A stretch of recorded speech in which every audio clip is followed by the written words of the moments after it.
स्वयं प्रभु की वाणी। और कह रहे अथ चेत तुम अहंकारान श्रोष्यसि विनंक्ष्यसि, यदि अहंकार वश मेरी बात नहीं सुनी तो तेरा विनाश हो जाएगा। इसके लिए प्रभु कहते हैं जिसने मेरा आश्रय ले लिया उसको दोनों की तरफ से निश्चिंत हो जाना चाहिए, स्वार्थ और परमार्थ। योगक्षेमम वहाम्यहम, योग भी मैं कराऊंगा और क्षेम भी मैं करूंगा, तुम्हें चिंता नहीं करना। ये नए साल में देखते लोग कैसे न्यू हैप्पी न्यू ईयर और हमारा सब हैप्पी न्यू, हम सब उसी पंक्ति में है। हमारे विश्वास में कमी है, हमारे आश्रय में कमी, वो भी वो पूर्ण कर देंगे, वही पूर्ण करेंगे, चिंता मत करो। आप आश्रित होने का अंदर ही अंदर भाव बनाते चले जाओ।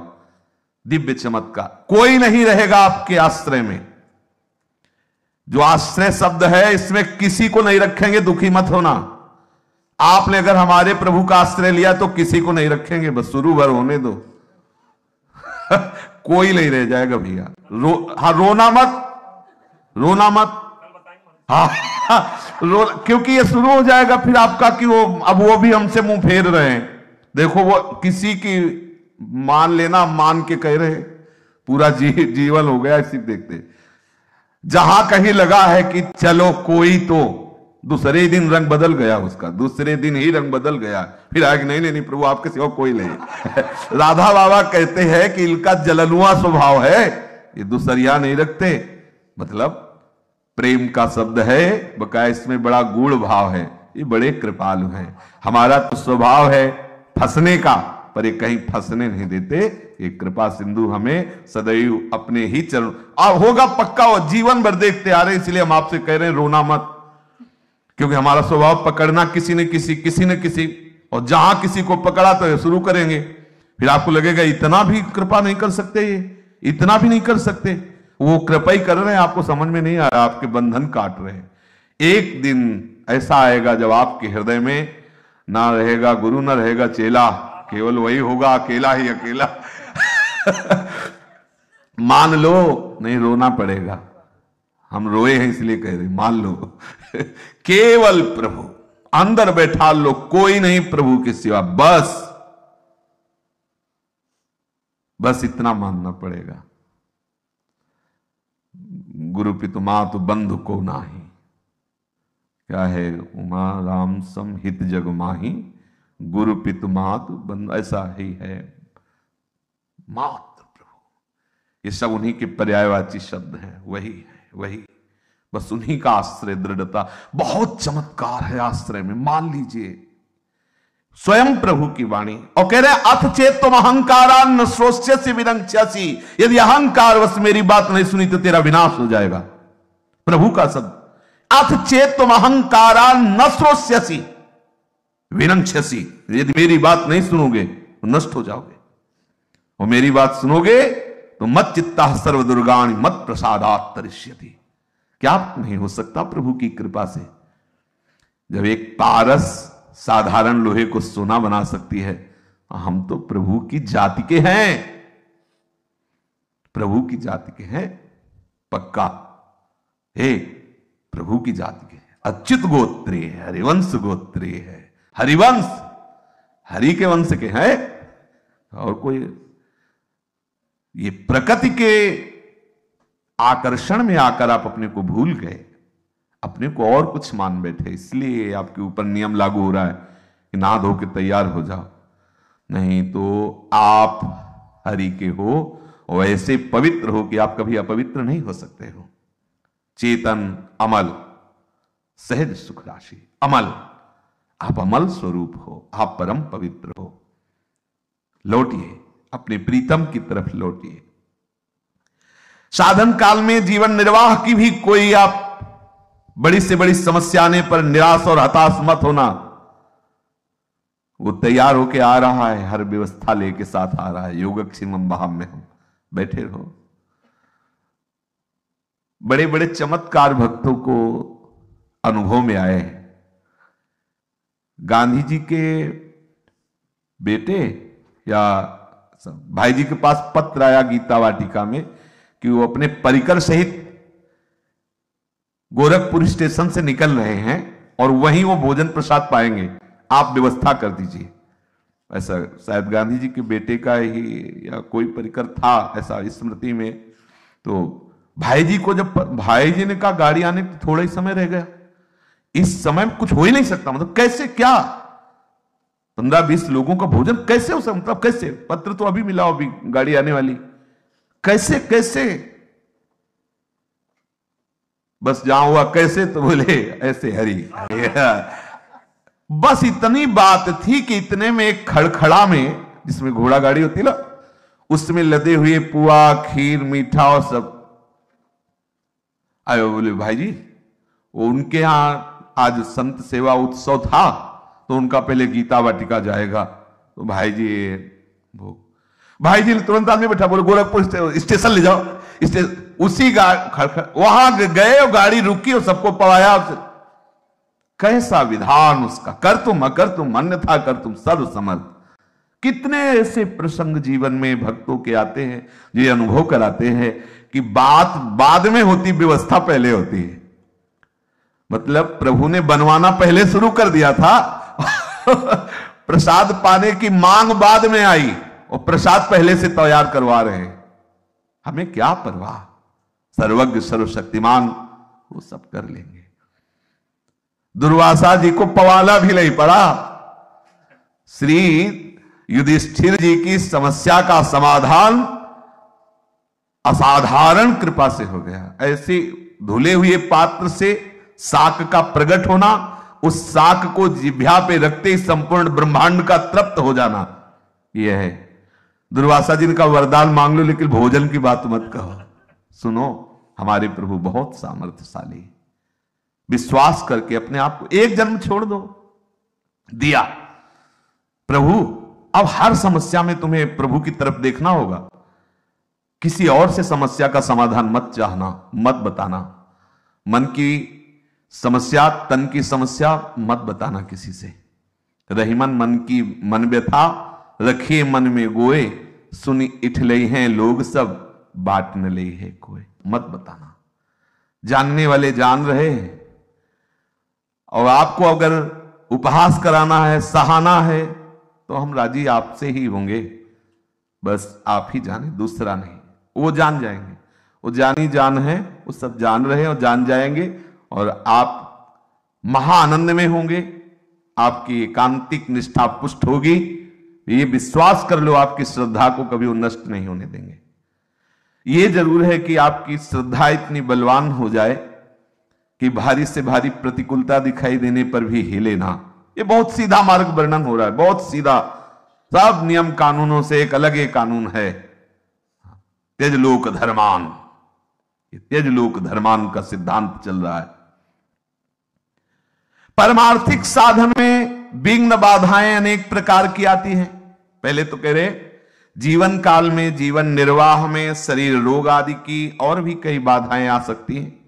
आप घबराना मत, विचलित मत होना। आ सकती है, ऐसा नहीं कि जुकाम होगा ही नहीं। भगवत आश्रित हो गए अब जुकाम नहीं होगा, ऐसा नहीं हो सकता। आज से ही हो जाए, ऐसा है उसका। हो सकता है आज से ही तुम्हें विघ्न दिखाई देने लगे, आप डरना नहीं। किसी भी विघ्न बाधा को नष्ट करने के लिए कृपा कवच लग चुका आपके ऊपर, विश्वास कर लो। अब कोई विघ्न बाधा आपको परास्त नहीं, कृपा कवच लगा हुआ है। और परमार्थिक साधन में, ये तो व्यवहारिक बाहर की बात, शरीर रोग ग्रसित बाहर आदि आदि। परमार्थिक साधन में विघ्न बाधाओं के आने की बात हो सकती है। आंतरिक काम क्रोध आदि और भी बहुत सी बाधाएं, वो जो भगवत प्राप्ति में बाधक भाव प्रकट करके साधक को भ्रष्ट कर देती हैं। इसके लिए प्रभु कहते हैं जिसने मेरा आश्रय ले लिया उसको दोनों की तरफ से निश्चिंत हो जाना चाहिए, स्वार्थ और परमार्थ। योगक्षेमम वहाम्यहम, योग भी मैं कराऊंगा और क्षेम भी मैं करूंगा, तुम्हें चिंता नहीं करना। अपनी कृपा से आज से मैं तुम्हारा भार लेता हूं, तुम्हारी साधना संपूर्ण मैं करूंगा, बाहर और भीतरी सारी बाधाएं दूर मैं करूंगा, और साधन के द्वारा प्राप्त होने वाली बड़ी बड़ी स्थितियां मैं प्रदान करूंगा। यह विश्राम भूमि। आप जो चाहो साधन करा लो, आप जो चाहो स्थिति दे दो, आप जैसा चाहो। आज से आपकी शरण में हूं। रोज अपने ऐसे करते हैं, रोज हो रहे हैं ना, रोज नए नए होते हैं, नया साल तो आज नए साल में होते हैं। हाँ, नयो नेह नवरंग नयोर। ये सुनो, देखो लोग उत्साहित हैं, बोले साल नया आया तो इसमें उत्साहित है। हमारा तो सब कुछ नया है। नयो नेह नवरंग नयो रस नवल श्याम वृषभानु किशोरी, नौ पीतांबर है, नई चूनरी और नई नई बूंदन भींजत। बोले सब नया नया कैसा होता होगा उस उपासक के हृदय में। ये नए साल में देखते लोग कैसे न्यू, हैप्पी न्यू ईयर हमारा सब हैप्पी न्यू, सब न्यू। नौ किशोर प्रिया प्रीतम नवीन वृंदा, नौ वृंदावन हरित मनोहर, नौ चातक बोलत मोर मोरी, नौ मुरली जुमलहार नई गति, श्रवण सुनत आए घन घोरी, नौ भूषण नौ मुकुट विराजत, नई नई उरप लेत थोरी थोरी, और जैसे ही हरिवंश हसीस देत मुख, चिर जीवो भूतले हाजिर। कितना आनंद होगा। तुम एक विषय में इतने आनंदित हो, गुलदस्ता माला फूल सब अर्पित करे और नाच रहे हो। बोले क्या बोले, हैप्पी न्यू ईयर है, ईयर, हाँ हैप्पी न्यू ईयर। हमारा यहाँ हैप्पी न्यू सब कुछ, ईयर ही नहीं सब कुछ, डियर हमारा प्यारा नया, हमारे प्यारे का सारा सब संविधान नया। तुम्हारा ईयर हमारा डियर, हमारा प्यारा नया है, हमारा प्यार नया है, हमारे प्यारे का सब कुछ नया है, नवीन है। इसलिए सोचो कितना आनंद होगा जब सब कुछ नया है। नया प्रीतम, नया वृंदावन, नवीन शोभा, नवीन बंसी, नवीन भूषण मुकुट विराजमान हुए हमारे प्रिया प्रीतम। आश्रित हो जाओ, न स्वार्थ की चिंता न परमार्थ की चिंता, है जैसे हैं आपके हैं। बोले भजन नहीं बनता, वो भजन बने तो ये निश्चिंतता आवे। काहू के बल भजन को काहू के आचार, व्यास भरोसे कुंवर के सोत पाव पसार। प्रभु यहां कह रहे हैं कि जो साधन के द्वारा स्थिति प्राप्त होती है मैं करवाऊंगा। तो साधन में तो चूक हो सकती, लेकिन प्रभु के वचनों में चूक नहीं हो सकती। सिर्फ इन श्री चरणों के आश्रय के सिवा आप में कोई बल नहीं है। किसी से कोई भी आस करेंगे तो आपका परिहास ही होगा, ये बात समझना होगा। इसीलिए आश्रय तत्व को समझना आवश्यक है। नहीं आप निराश हो सकते हैं, हताश हो सकते हैं, उदास हो सकते हैं। जब हम इस मार्ग में चलते हैं तो प्रगट में आश्रय लेने की आदत होती है। अपने लोगों की बहुत जन्मों से आदत है प्रगट में आश्रय लेने की। किसी वस्तु का, किसी व्यक्ति का, किसी स्थान का, किसी विषय का। परिणाम में क्लेश ही हाथ लगेगा यदि आपने श्री चरणों की सिवा और कोई आश्रय लिया तो। कहीं भी गुरु चरणों के आश्रय का आंतरिक भाव प्यारे जू के चरणों का ही आश्रय है। गुरु चरणों से प्यारे जू के श्री चरणों की आसक्ति का ही पूर्ण संयोग बनता है। गुरु आज्ञा, गुरु सेवा, गुरु मंत्र, गुरु उपदेश प्यारे जू के श्री चरणों की दृढ़ता प्रदान करते हैं।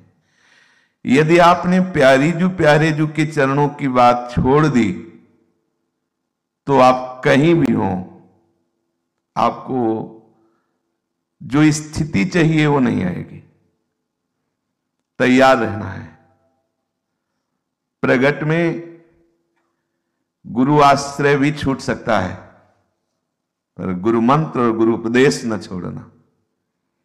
प्रगट में छूट सकता है, सानिध्य छूट सकता है। आपको आश्चर्य नहीं होना चाहिए, क्योंकि प्रगट में जो आपने जिनको गुरु माना है वो नाशवान शरीर है,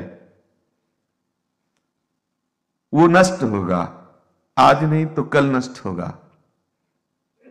प्रगट में आपने आश्रय लिया है तो सच्चिदानंद स्वरूप होते हुए भी व्यवहार में त्रिगुणात्मिका प्रकृति का बर्ताव हो सकता है। अनुकूलता प्रतिकूलता की वार्ता हो सकती है।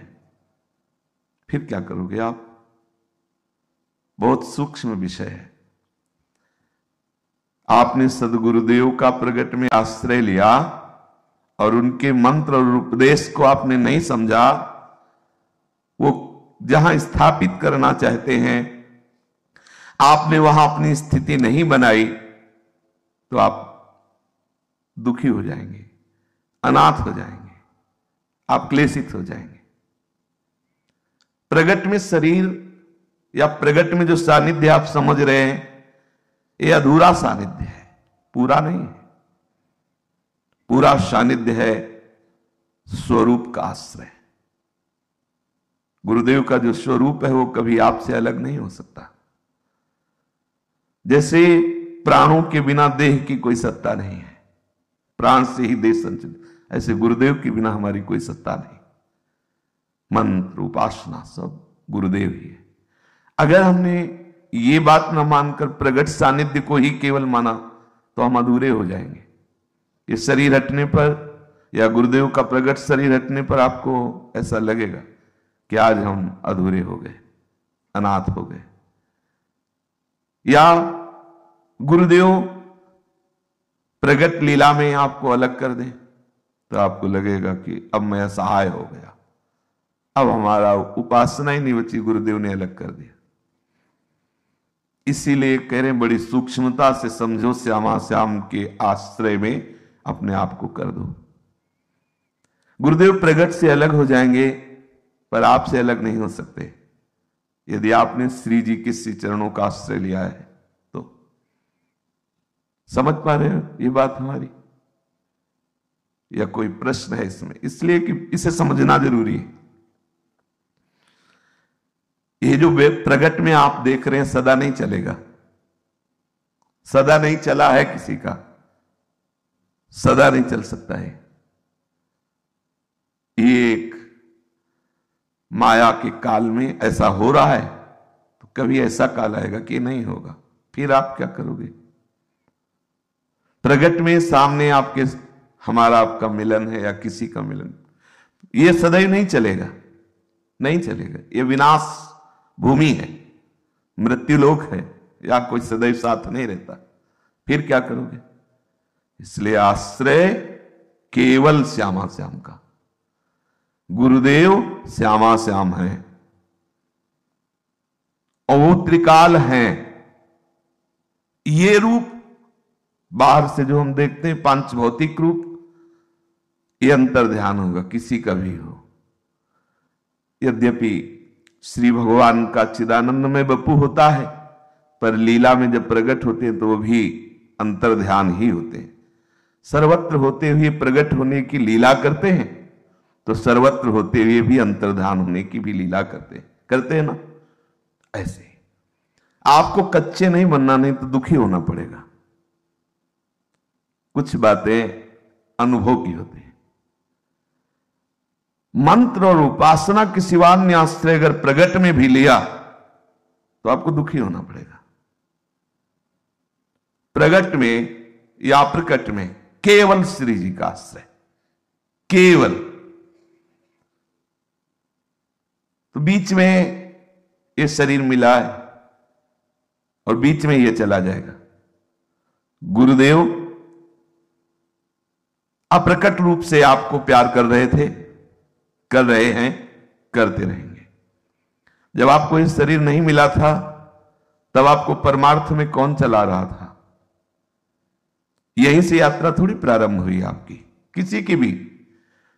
छोटी से छोटी भी परमार्थ की वृत्ति या बड़ी से बड़ी स्थिति केवल केवल गुरुदेव की कृपा से आती है। तो आपको प्रगट वपु गुरुदेव कितने दिनों से मिले हैं, लेकिन आपके अंदर परमार्थ का सृजन कब से शुरू है आपको भी पता नहीं होगा।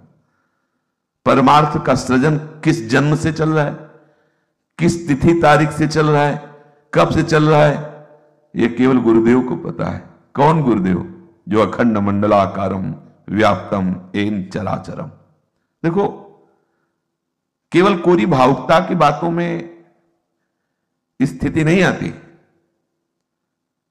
इसीलिए ज्ञान के साथ विज्ञान शब्द है। विज्ञान मतलब अनुभव। इसको अच्छे से समझ लीजिए।